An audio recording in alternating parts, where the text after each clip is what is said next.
Good morning, sir.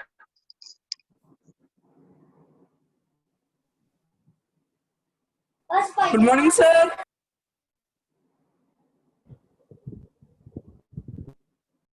Good morning, students.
हाँ जी बच्चे, जिन्ने टाइम सारे स्टूडेंट ऐड हो रहे ने, एक स्टूडेंट का मेरे को क्वेश्चन आया सीगा,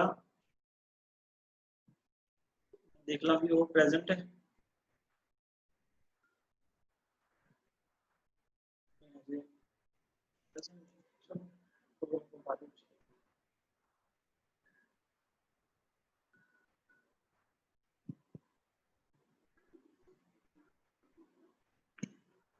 सारे स्टूडेंट्स नाल नाल रिवाइज कर रहे हो ना हुण?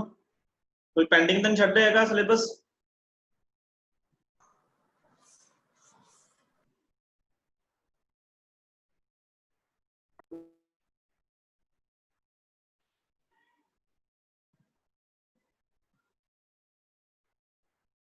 मुकुल गोयल जी आई की लिखी जाने हो फ्री फायर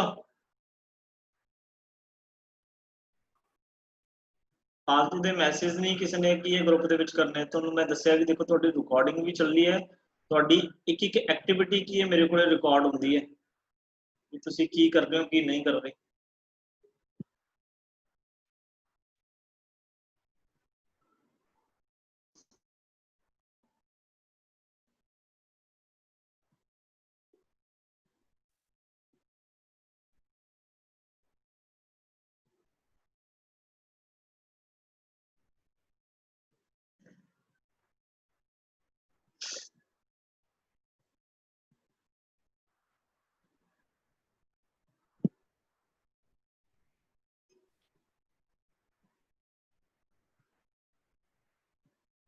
ਜਿਹੜੇ ਬੱਚੇ ਖੇਡਣ ਦੇ ਮੂਡ 'ਚ ਬੈਠੇ ਨੇ ਉਹ ਆਪਣਾ ਲੈਕਚਰ ਨੂੰ ਲੀਵ ਕਰਕੇ ਕੀ ਹੈ ਜਾ ਸਕਦੇ ਆ ਜੀ।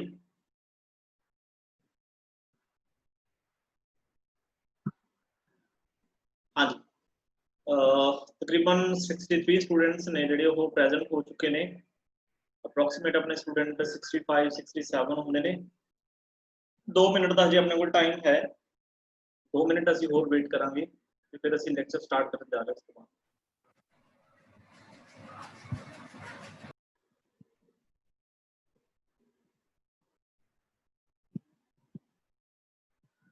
चलो स्टार्ट करते हैं।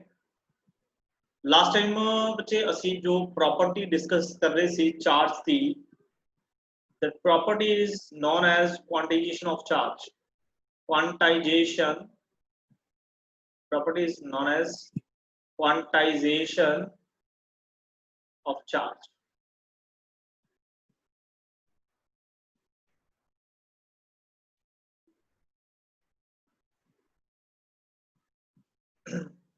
ਤਾਂ ਕੁਆਂਟਾਈਜੇਸ਼ਨ ਦਾ ਜਿਹੜਾ ਮੀਨਿੰਗ ਹੈ ਤੁਹਾਨੂੰ ਮੈਂ ਦੱਸਿਆ ਸੀਗਾ ਕਿ ਜਿਹੜਾ ਕੁਆਂਟਾਈਜੇਸ਼ਨ ਵਰਡ ਹੈ ਇਹ ਬੱਚੇ ਲਿਆ ਗਿਆ ਕੁਆਂਟਾ ਤੋਂ।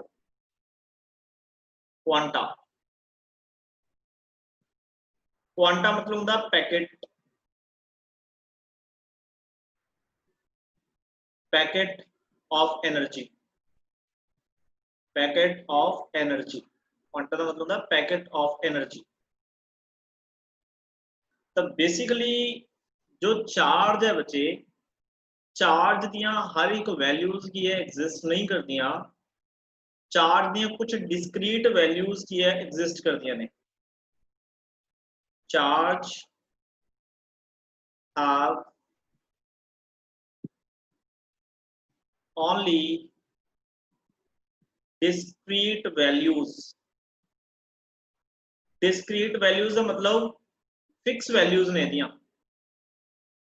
कॉन्टिन्यूस वैल्यूज नहीं है दियां, मतलब हर एक वैल्यू एग्जिस्ट नहीं करती। ठीक है, मैं समझाऊंगा, हौली हौली समझ लगी देखो कि मतलब देखो जिवें आप संगीत सीखते हैं ना तो असीं बोलते हैं सा रे गा मा, है ना। एग्जाम्पल के तौर पर समझा रहा है। देखो सा तो बाद रस्ते में एक छोटा जिहा गैप आता है, फिर रे तो बाद भी की होता है गैप आता है ना। एज इट इज चार्जेस दे विच भी की है, वैल्यूज दे विचकार कुछ ना कुछ गैप है, हर एक वैल्यू एग्जिस्ट नहीं करती। This property is known as quantization of charge. सानू किवें पता लगूगा कि चार्ज की किहड़ी वैल्यू एग्जिस्ट करती है, किहड़ी वैल्यू एग्जिस्ट नहीं करती, है ना। ये तो सानू देखना पऊगा, ਉਹਦੇ बारे मैं ਤੁਹਾਨੂੰ समझा रहा। लखमीर सिंह जी अपनी साइड तो म्यूट रखो।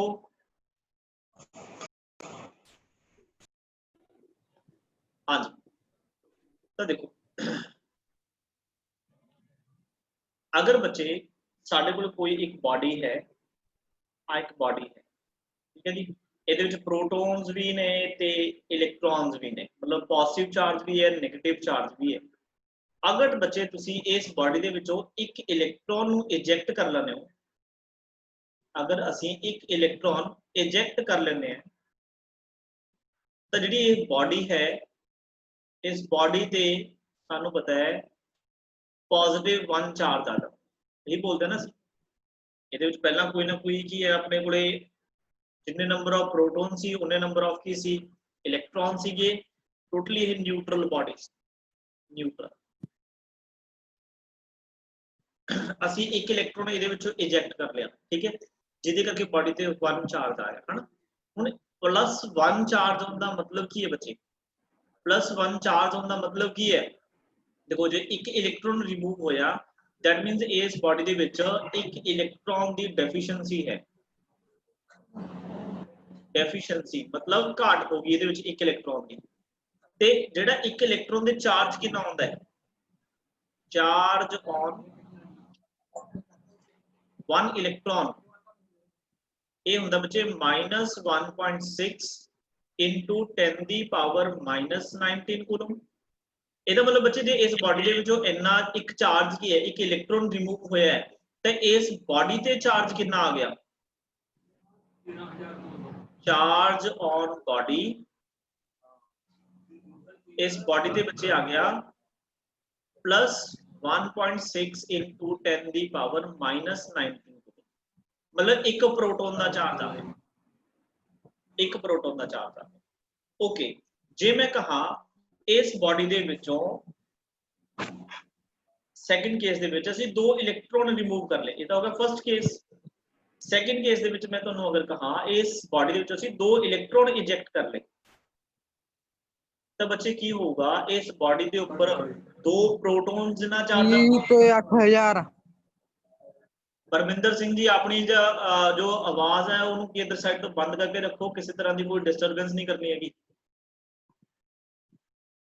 ਤਾਂ ਇਹਦੇ ਚ 2 ਪ੍ਰੋਟੋਨਸ ਕੀ ਰਿਮੂਵ ਹੋਏ ਸੌਰੀ ਮਤਲਬ 2 ਇਲੈਕਟ੍ਰੋਨਸ ਜਦੋਂ ਰਿਮੂਵ ਹੋਏ ਤਾਂ ਚਾਰਜ ਕਿੰਨਾ ਆ ਗਿਆ 2 ਪ੍ਰੋਟੋਨਸ ਦੇ ਬਰਾਬਰ ਦਾ ਕੀ ਆ ਗਿਆ ਚਾਰਜ ਆ ਗਿਆ ਹਨਾ ਇਹਦਾ ਮਤਲਬ ਜੇ ਮੈਂ ਕਹਾਂ ਵੀ ਇਸ ਬਾਡੀ ਤੇ ਚਾਰਜ ਕਿੰਨਾ ਹੈ charge on body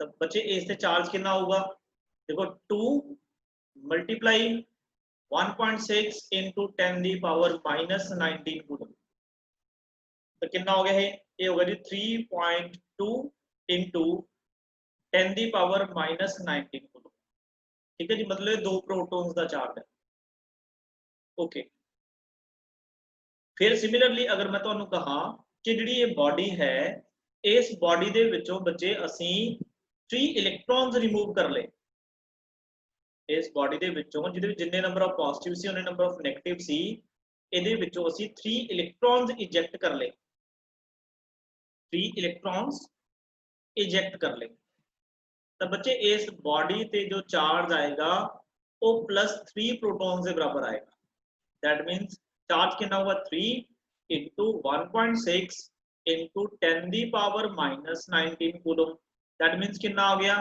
4.8 10 the power -19 coulomb ਤਾਂ ਦੇਖੋ ਜੇ ਅਸੀਂ ਇਹਨਾਂ ਚਾਰਜ ਦੀਆਂ ਵੈਲਿਊਜ਼ ਨੂੰ ਥੋੜਾ ਜਿਹਾ ਗੌਰ ਨਾਲ ਦੇਖੀਏ ਨਾ ਦੇਖੋ ਜਦੋਂ ਦਾ ਇੱਕ ਇਲੈਕਟ੍ਰੋਨ ਰਿਮੂਵ ਹੋਇਆ ਸੀ ਤਾਂ ਚਾਰਜ ਕਿੰਨਾ ਆਇਆ ਸੀ +1.6 into 10 ਦੀ ਪਾਵਰ -19 ਕੂਲਮ ਜਦੋਂ 2 ਪ੍ਰੋਟੋਨਸ ਕੀ ਹੈ ਰਿਮੂਵ ਹੋਏ ਤਾਂ ਕਿੰਨਾ ਚਾਰਜ ਆਇਆ 3.2 into 10 ਦੀ ਪਾਵਰ -19 ਕੂਲਮ ਜਦੋਂ ਬੱਚੇ 3 ਪ੍ਰੋਟੋਨ ਮਤਲਬ 3 ਇਲੈਕਟ੍ਰੋਨਸ ਰਿਮੂਵ ਹੋਏ ਫਿਰ ਚਾਰਜ ਕਿੰਨਾ ਆਇਆ 4.8 into 10 ਦੀ ਪਾਵਰ -19 ਤੇ ਐਕਚੁਅਲ ਹੋ ਕੀ ਰਿਹਾ ਹੈ देखो 1.6 into 10 ਦੀ ਪਾਵਰ -19 ਇੱਕ ਇਲੈਕਟ੍ਰੋਨ ਦੇ ਰਿਮੂਵ ਹੋਣ ਦੇ ਨਾਲ ਚਾਰਜ ਹੈ ਉਸ ਤੋਂ ਬਾਅਦ ਵੈਲਿਊ ਕਿੰਨੀ ਹੁੰਦੀ ਹੈ that is 3.2 into 10 the power -19 ਉਸ ਤੋਂ ਬਾਅਦ ਕਿੰਨੀ ਵੈਲਿਊ ਹੁੰਦੀ ਹੈ 4.8 into 10 ਦੀ ਪਾਵਰ -19 ਦੇਖੋ ਇਨ ਬਿਟਵੀਨ ਵੈਲਿਊਜ਼ ਦਾ ਕੀ ਹੈ ਗੈਪ ਹੈ ਆ ਦੇਖੋ ਇਹਦੇ ਵਿੱਚ ਵੀ ਕੀ ਹੈ ਗੈਪ ਹੈ ਕਿ 1.7 ਵੈਲਿਊ ਐਗਜ਼ਿਸਟ ਕਰਦੀ ਹੈ ਆਨਸਰ ਹੈ नो 1.8 1.9 2 2.1 2.2 2.3 कोई वैल्यू एग्जिस्ट नहीं करती सीधा 1.6 तो किधर जंप करता है 3.2 तो जेड़ा ए नेचर है this is known as quantization this is called quantization हुण अगर मैं इहनू जनरलाइज करा भी जेड़ी बॉडी सी जिहदे जिन्ने नंबर ऑफ पॉजिटिव चार्ज सी उन्ने ही नेगेटिव चार्ज सीगे ਉਹਦੇ ਵਿੱਚੋਂ ਅਸੀਂ ਮੰਨ ਲਓ ਜੇ ਮੈਂ ਕਹਾਂ ਤੁਹਾਨੂੰ n ਇਲੈਕਟ੍ਰੋਨ ਕੀ ਹੈ ਰਿਮੂਵ ਕਰ ਦੇ ਤਾਂ ਦੇਖੋ ਅਸੀਂ ਜਨਰਲਾਈਜ਼ ਕੇਸ ਕਰ ਸਕਦੇ ਹਾਂ ਜੇ ਇੱਕ ਇਲੈਕਟ੍ਰੋਨ ਰਿਮੂਵ ਕਰਦਾ ਤਾਂ ਇੱਕ ਪ੍ਰੋਟੋਨ ਦਾ ਚਾਰਜ ਹੁੰਦਾ ਹੈ ਜੇ 2 ਇਲੈਕਟ੍ਰੋਨ ਰਿਮੂਵ ਕਰਦਾ ਤਾਂ 2 ਪ੍ਰੋਟੋਨ ਜਿੰਨਾ ਚਾਰਜ ਹੁੰਦਾ ਹੈ ਜੇ 3 ਇਲੈਕਟ੍ਰੋਨ ਰਿਮੂਵ ਕਰਦਾ ਤਾਂ 3 ਪ੍ਰੋਟੋਨ ਜਿੰਨਾ ਚਾਰਜ ਹੁੰਦਾ ਹੈ ਜੇ ਬੱਚੇ ਅਸੀਂ n ਇਲੈਕਟ੍ਰੋਨਸ ਰਿਮੂਵ ਕਰਾਂਗੇ ਤਾਂ n ਪ੍ਰੋਟੋਨ ਜਿੰਨਾ ਚਾਰਜ ਆਊਗਾ ਤਾਂ ਚਾਰਜ ਕਿੰਨਾ ਆਊਗਾ q that is equal to n into charge into charge of proton ਠੀਕ ਹੈ ਜੀ ਇਹ ਪੋਜ਼ਿਟਿਵ ਵੀ ਹੋ ਸਕਦਾ ਨੈਗੇਟਿਵ ਵੀ ਮਤਲਬ ਜੇ ਤਾਂ ਅਸੀਂ ਬਾਡੀ ਦੇ ਵਿੱਚੋਂ ਇਲੈਕਟ੍ਰੋਨ ਬਾਹਰ ਕੱਢਿਆ ਕਰਾਂਗੇ ਫਿਰ ਤਾਂ ਚਾਰਜ ਆਇਆ ਕਰੂਗਾ ਪਲੱਸ ਅਗਰ ਤੁਸੀਂ ਰਿਵਰਸ ਚਲਾਓ एक इलेक्ट्रॉन ऐड कर दो या 2 इलेक्ट्रॉन ऐड कर दो या 3 इलेक्ट्रॉन ऐड कर दो फिर आंसर क्या होगा नेगेटिव ठीक है जी तो this is the formula of quantization of charge इस तरीके नाल यही की है फार्मूला बनता है Q = n का मतलब की है n की है किन्ने नंबर ऑफ इलेक्ट्रॉन्स ट्रांसफर हो रहे ने नंबर ऑफ इलेक्ट्रॉन्स जिहड़े ट्रांसफर होए ने E की है E is the charge on electron बोल सकते हो या तुसी की बोल सकते हो प्रोटॉन बोल सकते हो ठीक है जी ता क्वांटाइजेशन दा कांसेप्ट तुहाडे समझ आ गया होगा Q = ±ne फिर n की है बच्चे n is a number n the value 0 होने का मतलब है कि कोई भी की है जिहड़ा चार्ज है वो ट्रांसफर नहीं हो रहा 1 का मतलब एक इलेक्ट्रॉन ट्रांसफर हो रहा 2 3 अप टू सो ऑन ਜਿਹੜਾ ਬੱਚੇ ਇਹ n ਹੈ ਨਾ ਇਹ ਕਦੇ ਵੀ ਫ੍ਰੈਕਸ਼ਨ ਚ ਨਹੀਂ ਹੋ ਸਕਦਾ ਆਲਵੇਜ਼ ਇੰਟੀਗਰਲ ਮਲਟੀਪਲ ਹੋਊਗਾ ਇਹ ਆਲਵੇਜ਼ ਇੰਟੀਗਰਲ ਮਲਟੀਪਲ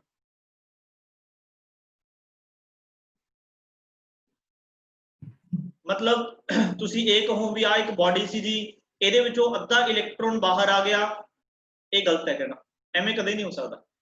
ਤੁਸੀਂ ਕਹੋ ਵੀ ਇਸ ਬਾਡੀ ਦੇ ਵਿੱਚ ਤੁਸੀਂ ਜੀ 3/2 ਇਲੈਕਟ੍ਰੋਨ ਐਡ ਕਰਤੇ, ਇਹ ਵੀ ਗਲਤ ਹੈ। ਜਾਂ ਤਾਂ ਇੱਕ ਇਲੈਕਟ੍ਰੋਨ ਬਾਹਰ ਆ ਸਕਦਾ ਹੈ ਜਾਂ ਇੱਕ ਇਲੈਕਟ੍ਰੋਨ ਐਂਟਰ ਹੋ ਸਕਦਾ ਹੈ। ਦੋ ਇਲੈਕਟ੍ਰੋਨਸ ਬਾਹਰ ਜਾ ਸਕਦੇ ਆ, ਦੋ ਇਲੈਕਟ੍ਰੋਨ ਹੀ ਐਂਟਰ ਹੋ ਸਕਦੇ ਆ। ਕਦੇ ਵੀ ਫ੍ਰੈਕਸ਼ਨਸ ਦੇ ਵਿੱਚ ਇਲੈਕਟ੍ਰੋਨਸ ਨਾ ਤਾਂ ਬਾਡੀ ਤੋਂ ਬਾਹਰ ਆ ਸਕਦੇ ਆ, ਨਾ ਬਾਡੀ ਦੇ ਅੰਦਰ ਜਾ ਸਕਦੇ, ਠੀਕ ਹੈ ਜੀ। ਤਾਂ ਜਦੋਂ ਵੀ ਤੁਸੀਂ ਕਿਸੇ ਵੀ ਬਾਡੀ ਦੇ ਚਾਰਜ ਫਾਈਂਡ ਕਰਨਾ ਨਾ, ਤਾਂ ਤੁਸੀਂ ਫਾਰਮੂਲਾ ਕੀ ਲਾਓਗੇ, ਦਿਸ Q is equal to Ne। ਜਿਵੇਂ ਆਪਾਂ ਐਗਜ਼ਾਮਪਲ ਮੈਂ ਤੁਹਾਨੂੰ ਇੱਕ ਕੰਸੀਡਰ ਕਰਕੇ ਦਿਖਾਉਣਾ ਵੀ, ਮੰਨ ਲਓ ਆ ਸਾਡੇ ਕੋਲ ਇੱਕ ਬਾਡੀ ਹੈ, ਠੀਕ ਹੈ ਜੀ। ਇਸ ਬਾਡੀ ਦੇ ਵਿੱਚੋਂ ਤੁਹਾਨੂੰ ਮੈਂ ਕਿਹਾ ਵੀ 10 ਇਲੈਕਟ੍ਰੋਨ ਬਾਹਰ ਕੱਢ ਲਏ, ਪਹਿਲਾਂ ਜਿੰਨੇ ਪੋਜ਼ਿਟਿਵ ਸੀ ਨੇ ਉਹਨੇ ਨੈਗੇਟਿਵ ਸੀ, ਕਿੰਨੇ ਇਲੈਕਟ੍ਰੋਨ ਬਾਹਰ ਕੱਢ ਲਏ, 10। ਤਾਂ ਇਲੈਕਟ੍ਰੋਨ ਦੀ ਡੈਫੀਸ਼ੀਐਂਸੀ ਹੋਈ ਹੈ, ਇਹ ਤਾਂ ਸਾਨੂੰ ਪੱਕਾ ਪਤਾ ਹੈ ਵੀ ਇਸ ਬਾਡੀ ਦੇ ਚਾਰਜ ਕੀ ਆਊਗਾ, ਪੋਜ਼ਿਟਿਵ ਆਊਗਾ, ਕਿਉਂਕਿ ਇਲੈਕਟ੍ਰੋਨ ਦੀ ਘਾਟ ਹੋਗੀ। ਬਟ ਚਾਰਜ ਆਊਗਾ ਕਿੰਨਾ, ਤਾਂ ਫਾਰਮੂਲਾ ਕੀ ਲਾਵਾਂਗੇ, Q is equal to Ne। n ਕਿੰਨੇ ਨੇ, 10। ਅੱਛਾ E ਕਿੰਨਾ, that is 1.6 into 10 the power minus 19। ਇਹਦਾ ਮਤਲਬ ਕਿੰਨਾ ਆ ਗਿਆ ਬੱਚੇ, 16 into 10 ਦੀ ਪਾਵਰ ਮਾਈਨਸ 19 ਕੂਲਮ ਚਾਰਜ ਕੀ ਹੈ ਇਸ ਬਾਡੀ ਤੇ ਆ ਜਾਊਗਾ। This is the significance of quantization of charge। Okay, with the help of quantization formula we can calculate charge on any body। किसी भी बॉडी ਤੇ ਅਸੀਂ ਚਾਰਜ ਕੈਲਕੂਲੇਟ ਕਰ ਸਕਦੇ ਹਾਂ, ਠੀਕ ਹੈ। ਅगर कोई जो इलेक्ट्रॉन बाहर जाए तो आंसर ਕੀ ਹੈ, प्लस ਦੇ ਵਿੱਚ ਹੈ। ਜੇ इलेक्ट्रॉन ऐड करोगे तो आंसर ਕੀ ਹੋਊਗਾ, नेगेटिव ਦੇ ਵਿੱਚ ਆਊਗਾ। Is it clear to all? Yes sir। ठीक है। Yes sir। अच्छा Yes sir। बिल्कुल, वैसे Yes, ਤੁਹਾਡੇ sir। 10th ਕਲਾਸ ਦੇ ਲਈ ਇੰਨਾ ਹੀ ਵੈਸੇ ਤਾਂ ਇਨਫ ਹੈ। ਬਟ ਮੈਂ ਇੱਕ ਕਨਸੈਪਟ ਤੁਹਾਨੂੰ ਹੋਰ ਦੱਸੂਗਾ, ਜਿਹੜਾ ਬੱਚੇ ਕੁਆਂਟਾਈਜੇਸ਼ਨ ਦਾ ਕਨਸੈਪਟ ਹੈ ਨਾ, ਇਹ ਵੈਰੀ ਇੰਪੋਰਟੈਂਟ ਹੈ, ਜਿਹੜਾ ਮੈਂ ਤੁਹਾਨੂੰ ਦੱਸਿਆ ਹੈ। concept of quantization,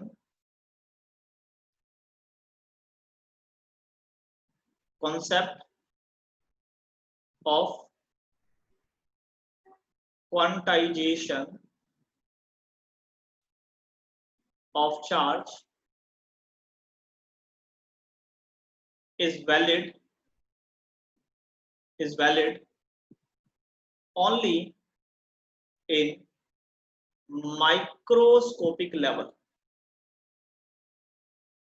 microscopic level ये बहुत घट स्टूडेंट्स ਨੂੰ ਇਹਦੇ ਬਾਰੇ ਨੌਲੇਜ ਹੁੰਦੀ ਹੈ। Microscopic level, concept of quantization of charge is valid only in microscopic level। that means concept of quantization of charge is not valid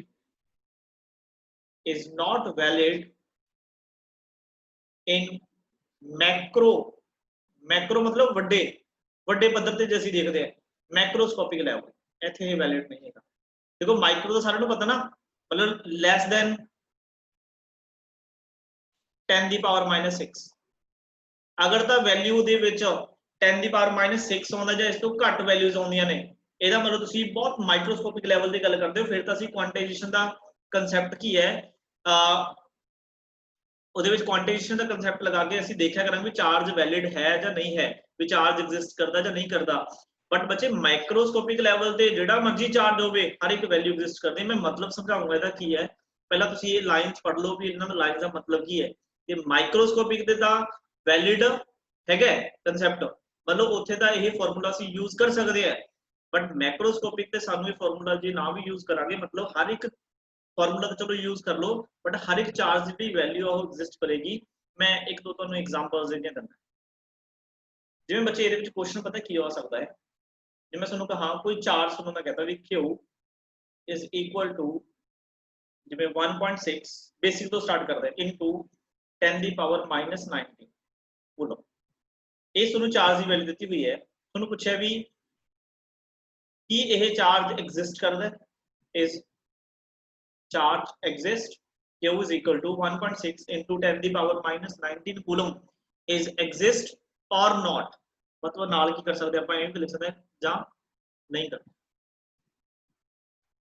देखो 10 ਦੀ पावर minus 19 ਦੀ ਗੱਲ ਸਮਝੋ, बहुत छोटा नंबर है किदे नालों, 10 ਦੀ पावर minus 6 नालों। ਇਹਦਾ ਮਤਲਬ ਅਸੀਂ ਮਾਈਕਰੋਸਕੋਪਿਕ ਲੈਵਲ ਤੇ ਗੱਲ ਕਰਦੇ ਹਾਂ। ठीक है जी। द क्वांटाइजेशन का फॉर्मूला कहना Q is equal to n ई।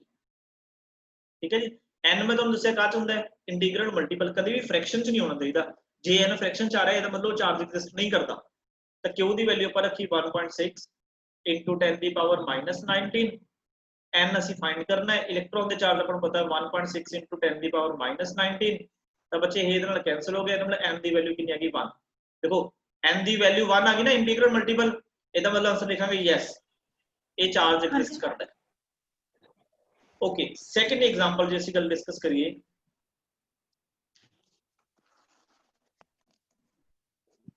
बच्चे अपनी साइड तो म्यूट लगा लो, रोशनी एंड तरन बेनीपाल।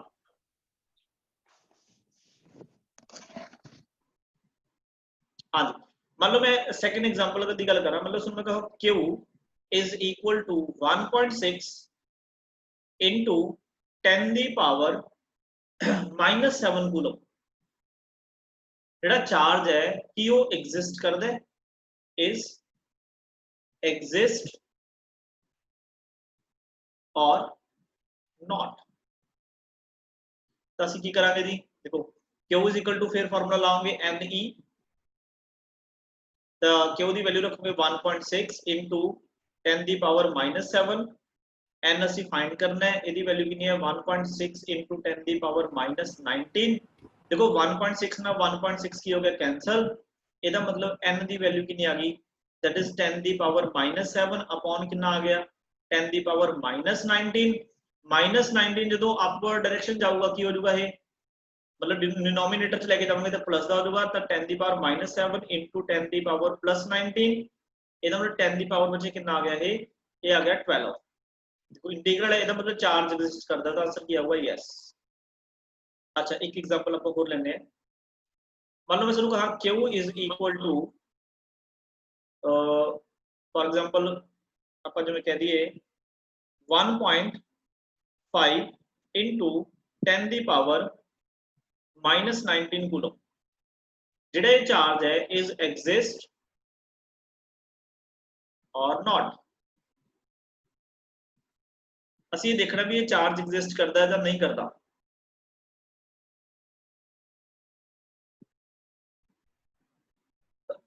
तो देखो फॉर्मूला की लावांगे Q is equal to Ne, Q की वैल्यू पुट करो बच्चे 1.5 इंटू 10 की पावर -19। n की वैल्यू फाइंड करनी है, इलेक्ट्रॉन के चार्ज 1.6 इंटू 10 की पावर -19। देखो -19 नाल -19 कैंसल, तो n की वैल्यू बच्चे कितनी होगी, दैट इज 1.5 अपॉन 1.6। पॉइंट ना पॉइंट की हो गया कैंसल, इसका मतलब कितना आ गया जी 15/16। देखो ਇਹਦਾ मतलब n ਦਾ ਜਿਹੜਾ ਆਨਸਰ ਹੈ ਕਾਹ ਚ ਆ ਰਿਹਾ ਹੈ, फ्रैक्शन ਦੇ ਵਿੱਚ। n ਦਾ ਆਨਸਰ ਕਾਦੇ ਵਿੱਚ ਆ ਰਿਹਾ ਹੈ, फ्रैक्शन ਦੇ ਵਿੱਚ। ਤੇ n ਮੈਂ ਤੁਹਾਨੂੰ ਦੱਸਿਆ फ्रैक्शन ਚ ਨਹੀਂ ਹੋ ਸਕਦਾ, ਤਾਂ ਮੈਨੂੰ ਇਹ ਦੱਸੋ ਵੀ ਇਹ ਚਾਰਜ ਦੀ ਵੈਲਿਊ ਐਗਜ਼ਿਸਟ ਕਰਦੀ ਹੈ ਜਾਂ ਨਹੀਂ ਕਰਦੀ। Sir no. हाँ आंसर होगा नो, नहीं करती। ठीक है। देखो जिन्नी भी मैं वैल्यूज ले रहा है 10 की पावर -9 मतलब 10 की पावर 6 तो मैं लेस देन लेके चल रहे हैं।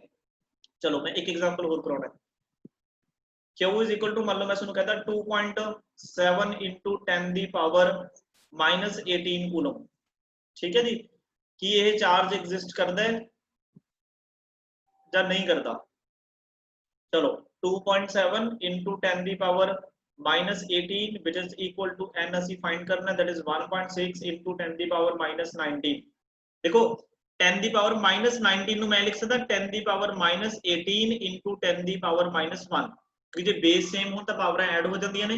ਦੇਖੋ 10 की पावर -18 ਨਾਲ 10 की पावर -18 ਕੀ ਹੋ ਗਿਆ कैंसल, ਤਾਂ बचा की बचे 2.7 अपॉन ਕੀ आया, that is 1.6 into 10 की पावर -1 ਆਊਗਾ ਨਾ, ਇਹਨੂੰ 10 ਨੂੰ ਉੱਪਰ ਲਿਖ ਲਓ is equal to n।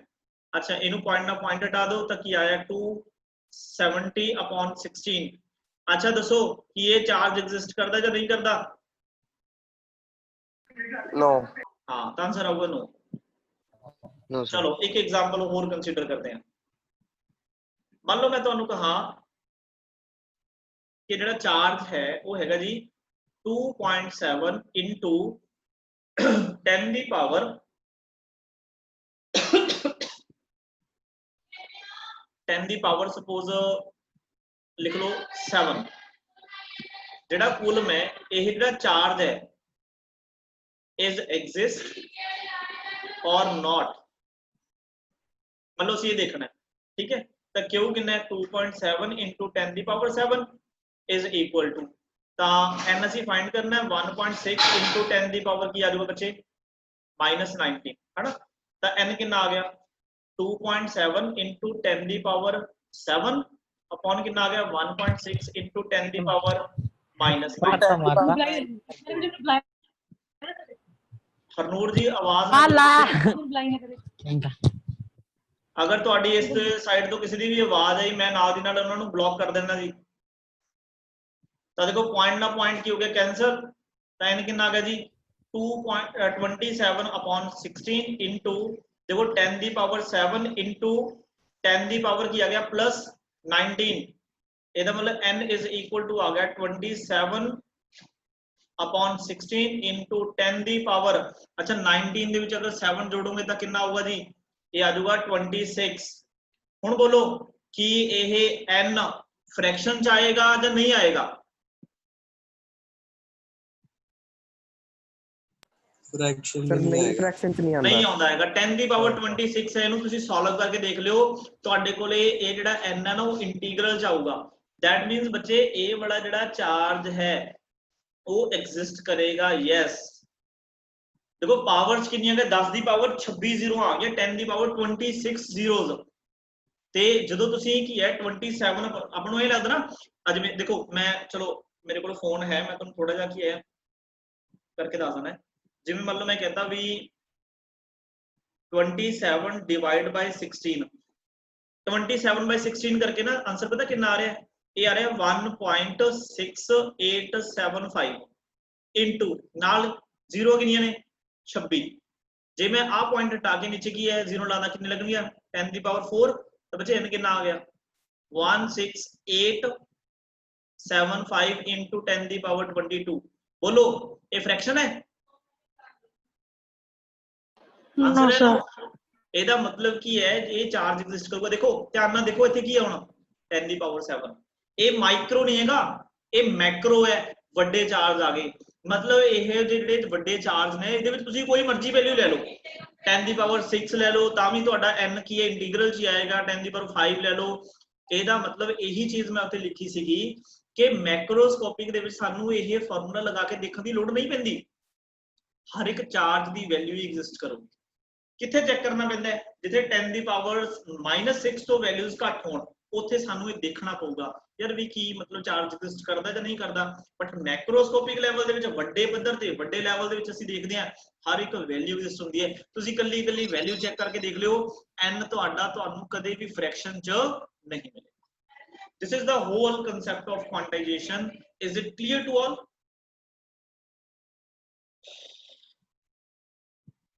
yes sir Yes, sir. everyone yes sir Yes, sir.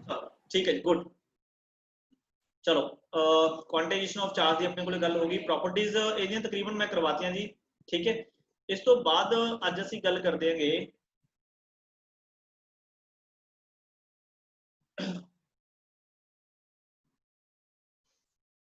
Coulomb forces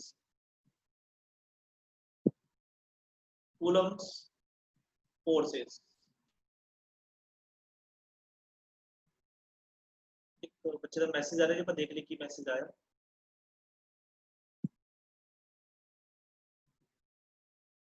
हाँ बच्चे तुसी थोड़ा लेट हो गए मैं पहला तो करवाउन लग्या सी ये कोई गल नहीं मैं बाद दे विच करवा दांगा हुण तां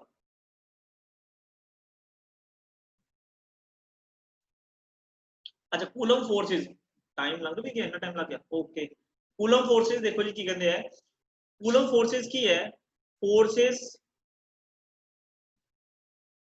बिटवीन चार्जेस ਜਿਹੜੀਆਂ ਚਾਰजेस ਦੇ ਵਿਚਕਾਰ ਦੀਆਂ ਬੱਚੇ ਫੋਰਸਿਸ ਲੱਗਦੀਆਂ ਨੇ that forces are known as coulomb forces ਅੱਛਾ ਇਹ ਤੁਸੀਂ ਨਾ ਇੱਕ ਕੂਲਮਸ ਲਾਅ ਗ੍ਰੈਵਿਟੇਸ਼ਨ ਚੈਪਟਰ ਵੀ ਪੜਿਆ ਜਿਹਨੂੰ ਤੁਸੀਂ ਗ੍ਰੈਵਿਟੇਸ਼ਨ ਲਾਅ ਬੋਲਦੇ ਸੀਗੇ ਥੋੜੇ ਜੇ ਯਾਦ ਹੋਵੇ ਤੁਸੀਂ 9th ਕਲਾਸ ਕੀ ਪੜਿਆ ਸੀਗਾ ਵੀ ਇੱਕ ਆ ਬਾਡੀ ਹੈ ਜਿਹਦਾ ਮਾਸ m1 ਹੈ ਆ ਇੱਕ ਬਾਡੀ ਹੈ ਜਿਹਦਾ ਮਾਸ m2 ਹੈ ਇਹਨਾਂ ਦੇ ਵਿਚਕਾਰ ਦਾ ਕੋਈ ਨਾ ਕੋਈ ਡਿਸਟੈਂਸ r ਹੈ ਤੇ ਜਿਹੜੀ ਗ੍ਰੈਵਿਟੇਸ਼ਨਲ ਫੋਰਸ ਆਫ ਅਟਰੈਕਸ਼ਨ ਹੈ ਉਹ ਡਾਇਰੈਕਟਲੀ ਪ੍ਰੋਪੋਰਸ਼ਨਲ ਹੁੰਦੀ ਹੈ product of the masses and inversely proportional ਹੁੰਦੀ ਹੈ square of the distance between them। ਇਸੇ ਹੀ ਗ੍ਰੈਵਿਟੇਸ਼ਨ ਦੇ ਲਾਅ ਨੂੰ ਧਿਆਨ 'ਚ ਰੱਖਦੇ ਹੋਏ ਕੂਲਮਸ ਫੋਰਸਿਸ ਨੇ ਇਲੈਕਟ੍ਰੋਸਟੈਟਿਕ ਦੀਆਂ, ਉਹ ਕਹਿੰਦੇ ਵੀ ਅਗਰ ਕੋਈ ਵੀ ਇੱਕ ਪੁਆਇੰਟ ਚਾਰਜ ਹੈ Q1 ਤੇ ਇੱਥੇ ਕੋਈ ਚਾਰਜ ਹੈਗਾ Q2, ਯਾਦ ਰਹੇ ਬੱਚੇ ਇੱਕ ਇਹ ਵੈਲਿਡ ਆ ਫॉर ਅ ਪੁਆਇੰਟ ਚਾਰਜ, ਕਿਸੇ ਚਾਰਜ ਬੋਡੀ ਲਈ ਨਹੀਂ ਵੈਲਿਡ ਹੈਗਾ, ਫॉर ਅ ਪੁਆਇੰਟ ਚਾਰਜ ਦੇ ਲਈ ਵੈਲਿਡ ਹੁੰਦਾ ਹੈ।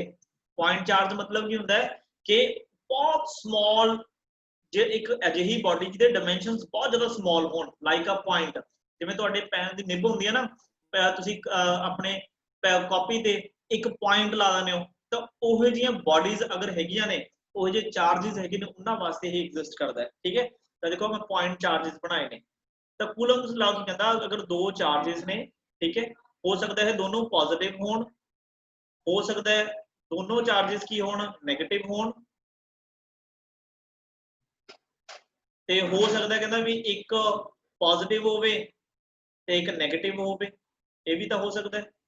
ਤਾਂ ਸਪੋਜ਼ ਕਹਿੰਦਾ ਇਹਨਾਂ ਵਿਚਕਾਰ ਦਾ ਡਿਸਟੈਂਸ ਕੋਈ ਨਾ ਕੋਈ r ਹੈ, ਤਾਂ ਕਹਿੰਦਾ ਜਿਹੜੀ ਇਹਨਾਂ ਦੇ ਵਿਚਕਾਰ ਜਿਹੜੀ ਫੋਰਸ ਹੋਊਗੀ ਉਹ ਡਾਇਰੈਕਟਲੀ ਪ੍ਰੋਪੋਰਸ਼ਨਲ ਹੋਊਗੀ product of the magnitude of the charges.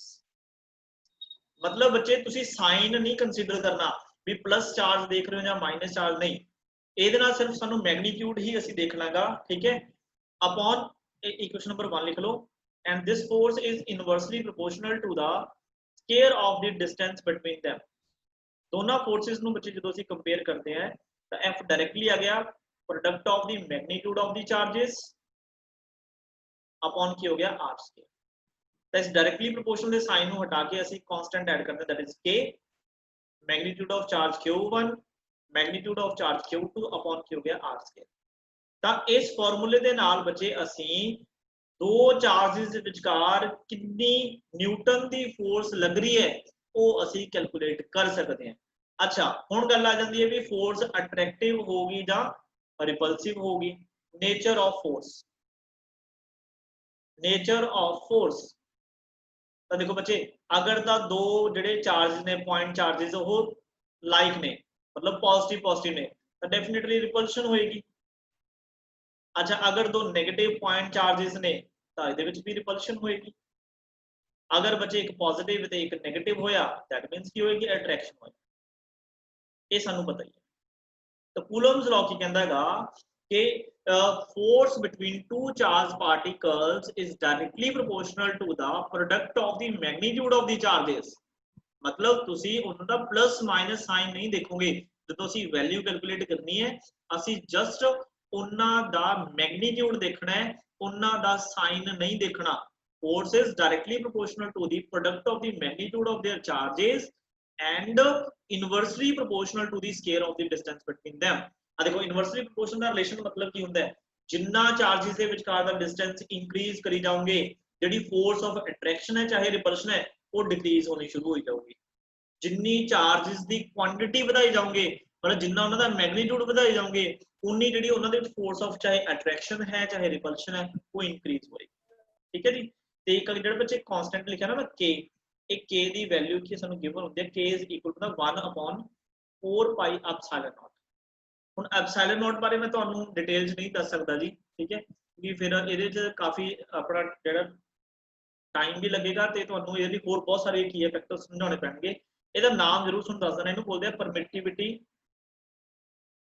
ਪਰਮਿਟਿਵਿਟੀ for free space.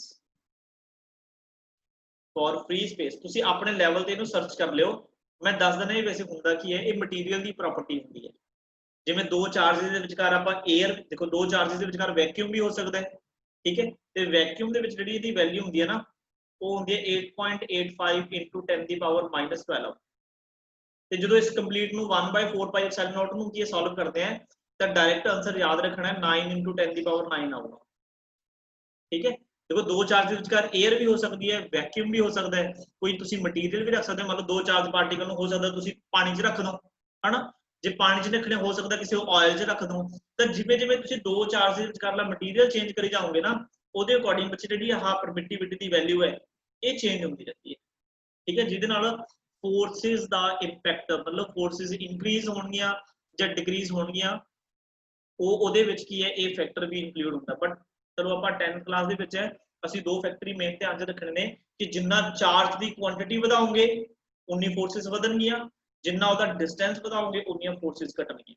ਠੀਕ ਹੈ ਜੀ। ਤੇ ਸਭ ਤੋਂ ਜਿਹੜਾ ਮੇਨ ਪੁਆਇੰਟ ਧਿਆਨ ਰੱਖਣਾ ਹੈ, Coulomb's law is valid only for a point charge, not for a body. Test charge ਦੀ ਗੱਲ ਬੱਚੇ ਅੱਗੇ ਕਰਾਂਗੇ, ਟੈਸਟ ਚਾਰਜ ਦੀ ਹਜੇ ਗੱਲ ਨਹੀਂ ਕਰਾਂਗੇ। ਮੈਂ ਇੱਕ ਲਿਖ ਲਈ ਮੈਸੇਜ, ਇਹਨੂੰ ਅੱਗੇ ਜਾ ਕੇ ਗੱਲ ਕਰਾਂਗੇ, ਹਜੇ ਨਹੀਂ ਗੱਲ ਕਰਾਂਗੇ। ਠੀਕ ਹੈ ਜੀ। ਤਾਂ ਇਹ ਸੀ ਆਪਣਾ Coulomb's law। ਠੀਕ ਹੈ ਜੀ। ਤੇ SI ਯੂਨਿਟ ਦੀ ਆਪਾਂ ਗੱਲ ਕਰ ਹੀ ਲਈ ਸੀਗੀ, ਜਿਹੜੀ ਚਾਰਜ ਦੀ SI ਯੂਨਿਟ ਹੁੰਦੀ ਹੈ